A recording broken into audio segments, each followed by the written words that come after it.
নমস্কার বন্ধুরা, আনিটেক অভিযান ইউটিউব চ্যানেলে আপনাদের সকলকে আবারও স্বাগত জানাচ্ছি। তো বন্ধুরা, আজকে যে বিষয়টি নিয়ে আমরা কথা বলবো সেটি খুবই ইম্পর্টেন্ট একটি বিষয়, খুবই গুরুত্বপূর্ণ, এবং সেটা অনেকেই প্রায় প্রশ্ন করেই থাকে টুইটার বা রেডিটে বা যে কোনো জায়গায়। সেটা হচ্ছে এখনকার দিনে যে সমস্ত নতুন স্মার্টফোন লঞ্চ হচ্ছে সেটি কেন 3 থেকে 4 বছর বা বড়সড় 5 বছর এর চেয়ে বেশি চলে না, অর্থাৎ 5 বছর কেন এখনকার দিনে স্মার্টফোনের আয়ু, এর চেয়ে বেশি সেই স্মার্টফোনটিকে ব্যবহার করা যায় না।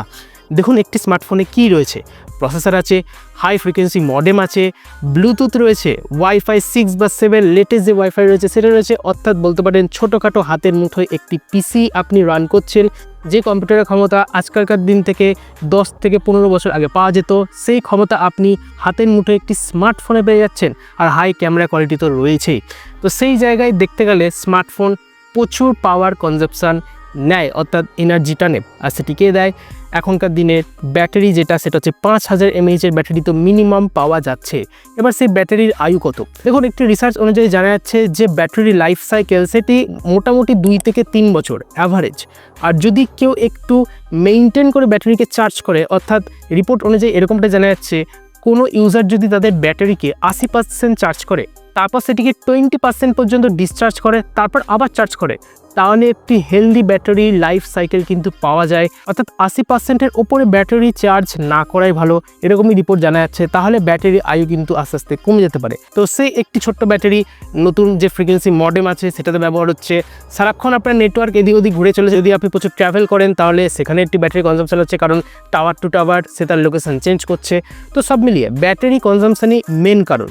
দ্বিতীয় কারণ বলতে পারেন যে প্রসেসর। দেখুন, এখনকার দিনে যে সমস্ত হাই এন্ড প্রসেসর হয়ে গেছে, ডায়মেনসিটি বলুন বা কোয়ালকমের বলুন, সেটা কিন্তু ব্যাটারি কনজাম্পশন অন্য দিক থেকে কমালেও এখনকার দিনে যে 5G বা 6G আস্তে আস্তে আসন্ন আসছে, তো সেখানে কিন্তু ব্যাটারি কনজিউম করবে, কারণ হাই ফ্রিকোয়েন্সি মডেম ব্যবহার করা হচ্ছে। দেখুন, প্রযুক্তি কোথায় চলে গেছে, এখন তো জানা যাচ্ছে কোয়ালকম 2 ন্যানোমিটার ফেব্রিকেশন টেকনোলজিযুক্ত প্রসেসরও কাজ করা শুরু করে দিয়েছে, যেটা ভারতে হচ্ছে, অর্থাৎ মেক ইন ইন্ডিয়া প্রজেক্ট এরকমই জানা যাচ্ছে।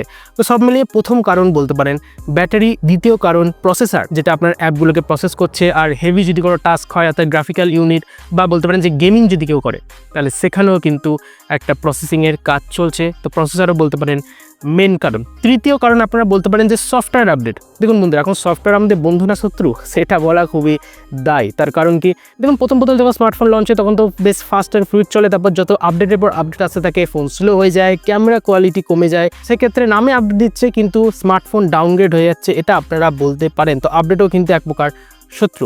আর দেখুন, আইফোন কেন এত অপটিমাইজ? কারণ আইফোন বছরে হাজার হাজার একটি করে নাম্বার সিরিজ লঞ্চ করে না, তাদের হয়তো 2 বা 3টে সিরিজ লঞ্চ হয়, আর সেটা তারা অপটিমাইজ করে, তাদের টেস্টিং চলে প্রপার প্রত্যেকটা সিরিজের জন্য, এবং সেটার জন্য তারা iOS-কে লঞ্চ করে। কিন্তু অ্যান্ড্রয়েডের জন্য সেটা নয়।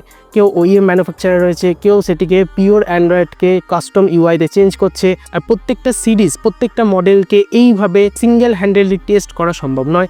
তো আপনারা বলতে পারেন যে এই টেস্টিংয়ের জন্য কিছুটা সফটওয়্যার অপটিমাইজ যেহেতু নেই, তো সেই কারণে আপনারা বলতে পারেন যে একটি স্মার্টফোন এখনকার দিনে 4 থেকে 5 বছরের বেশি একদমই চলে না।